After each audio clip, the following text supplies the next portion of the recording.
గత 10 ఏళ్లుగా రేషన్ కార్డులు ఇవ్వలేదని, ప్రస్తుతం రేషన్ కార్డుల పంపిణీ నిరంతర ప్రక్రియగా కొనసాగుతుందని రాష్ట్ర మంత్రి పొన్నం ప్రభాకర్ తెలిపారు. సన్నబియ్యం పంపిణీ, 200 యూనిట్ల ఉచిత విద్యుత్ సరఫరా, మహిళలకు ఆర్టీసీ బస్సుల్లో ఉచిత ప్రయాణం వంటి పథకాలు దేశంలో ఎక్కడా లేని విధంగా తెలంగాణలో అమలు చేస్తున్నామని పేర్కొన్నారు. హుస్నాబాద్ను ప్లాస్టిక్ రహిత నియోజకవర్గంగా తీర్చిదిద్దే లక్ష్యంతో ప్రతి గ్రామంలో స్టీల్ బ్యాంకులు ఏర్పాటు చేస్తున్నామని తెలిపారు. ప్లాస్టిక్ వినియోగం ఆరోగ్యానికి హానికరమని, అందరూ దానిని దూరంగా పెట్టాలని మంత్రి పిలుపునిచ్చారు. సిద్దిపేట జిల్లా హుస్నాబాద్ మున్సిపాలిటీ పరిధిలో అర్హులైన లబ్ధిదారులకు ఇందిరమ్మ ఇండ్ల మంజూరు పత్రాల పంపిణీ కార్యక్రమం స్వర్ణకారుల సంఘం భవనంలో నిర్వహించారు. ఈ కార్యక్రమానికి మంత్రి పొన్నం ప్రభాకర్ ముఖ్య అతిథిగా హాజరై 8, 9, 17, 18, 19 వార్డులకు చెందిన 372 మంది లబ్ధిదారులకు ఇందిరమ్మ ఇండ్ల మంజూరు పత్రాలను అందజేశారు. కార్యక్రమంలో భాగంగా 3,520 మంది మహిళలకు 1,13,00,000 విలువైన వడ్డీ లేని రుణాల చెక్కులను పంపిణీ చేశారు. అలాగే 18 ఏళ్లు పైబడిన ప్రతి మహిళకు ఇందిరమ్మ చీరలను అందజేశారు. ఈ సందర్భంగా మంత్రి మాట్లాడుతూ రేపటి నుంచే లబ్ధిదారులు ఇళ్ల నిర్మాణ పనులు ప్రారంభించాలని సూచించారు. ఇల్లు ఒక కళ అని, ఇల్లు కట్టి చూడు పెళ్లి చేసి చూడు అనే నానుడి అందరికీ తెలిసిందేనని, పేదల సొంత ఇంటి కలను నెరవేర్చడమే ప్రభుత్వ ప్రధాన బాధ్యత అని ఆయన స్పష్టం చేశారు.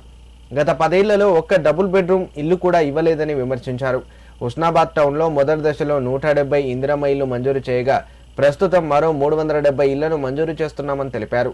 నియోజకవర్గంలో మొదటి దశలో 3,500 ఇందిరమ్మ ఇళ్ల నిర్మాణాలు పూర్తయ్యాయని, రాజకీయాలకు అతీతంగా ఇల్లు కావాలనుకునే అర్హులందరికీ ప్రభుత్వం ఇల్లు మంజూరు చేస్తుందని మంత్రి స్పష్టం చేశారు. ఈ సందర్భంగా హుస్నాబాద్ నియోజకవర్గంలో చేపడుతున్న అభివృద్ధి పనుల వివరాలను వెల్లడించారు. ఈ కార్యక్రమంలో జిల్లా కలెక్టర్ హైమావతి, గ్రంథాలయ సంస్థ chairman Lingamurthy, market committee chairman Tirupati Reddy, ప్రజా ప్రతినిధులు, అధికారులు పాల్గొన్నారు. ఇలా హుస్నాబాద్ లో 372 మంది ఇళ్ల ప్రొసీడింగ్ తీసుకుంటా ఉన్నారు.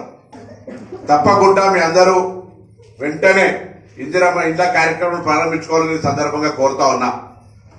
సామెత ఉంది, ఎందుకంటే ఇల్లు కట్టించలేదు పెళ్లి చేసి చూడనే సామెత ఉన్నది. ఇల్లు అనేటువంటిది ఒక కళ.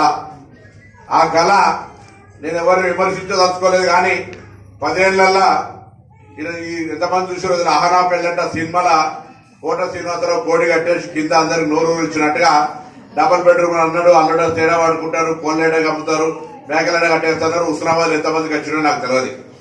కానీ ఇప్పుడు దాదాపు మొదటి దశలో 170 పైన, ఇప్పుడు 370, అట్లనే 173 ఊర్లల్లో ఇందిరమ్మ ఇల్లు లేని ఊరు లేకుండా ప్రతి ఊరికి ఇచ్చినాం. అయితే ఇలా 370 ఇవ్వగానే మొత్తం హుస్నాబాద్ లో ఇల్లు లేని వాళ్ళందరికీ ఇచ్చినామని మేము అంటలేము. 10 ఏళ్ల నుంచి ఇల్లు లేదని ఆలోచన, కాగితాలు చెప్పులు అనేటట్టు తిరుగుతే రానటువంటి వాళ్ళందరికీ ఇలా ఇందిరమ్మ ఇల్లు ఇచ్చినాం. ఇంకా మిగిలిన వాళ్ళను నేను అందరికి విజ్ఞప్తి చేస్తా ఉన్నా, అప్లికేషన్లు పెట్టుకోండి. అర్హతను పరీక్షించి పేదలు ఎవరున్నా సరే అందరికీ ఇందిరమ్మ ఇల్లు ఇచ్చే బాధ్యత ఈ ప్రభుత్వం ద్వారా మనం చేస్తాం. ఇలా 370 మొత్తం హుస్నాబాద్ అయిపోయినాయి అంటలే నేను. దయచేసి ఎవరో ఒకరు నాకు రాలేదని అడుగుతారు కావచ్చు.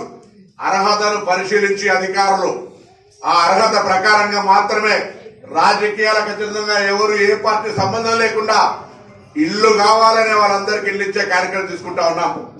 10 ఏళ్లలో మీరు చూసి రేషన్ కార్డులు వచ్చినాయా? ఇప్పుడు రేషన్ కార్డు అడగగానే వస్తున్నాయా లేవా? రేషన్ కార్డు వస్తా ఉంది. సన్న బియ్యం ఇక్కడనే మనం ప్రారంభించుకున్నాం. హుస్నాబాద్ కు సంబంధించి అన్ని రకాల అభివృద్ధి చేసే కార్యక్రమాలు తీసుకుంటా ఉన్నాం. ఒక్క హుస్నాబాద్ ఏదో ఇల్లు ఇచ్చినా కదా అయిపోయింది అంటలేను. అందరూ కూడా తమ కాళ్ళ మీద నిలుచోవాలని ఇక్కడ ఒక సెటిల్మెంట్ ట్రైనింగ్ పెట్టించిన చదువుకున్న వాళ్ళంతా ఎవరైనా చిన్న ఇంట్లో కూర్చొని పనిచేసుకునే విధంగా సెటిల్మెంట్ ట్రైనింగ్ చేయండి. మీకు బ్యాంకులో ఇప్పించే బాధ్యత నాది. చిన్నగా ఇంట్లో కూర్చొని పిల్లల్ని చూసుకున్నాక ఇంట్లో ఆదాయం కొరకు సంపాదించుకునే అనేక ఉపాయాలు అక్కడ ఉన్నాయి.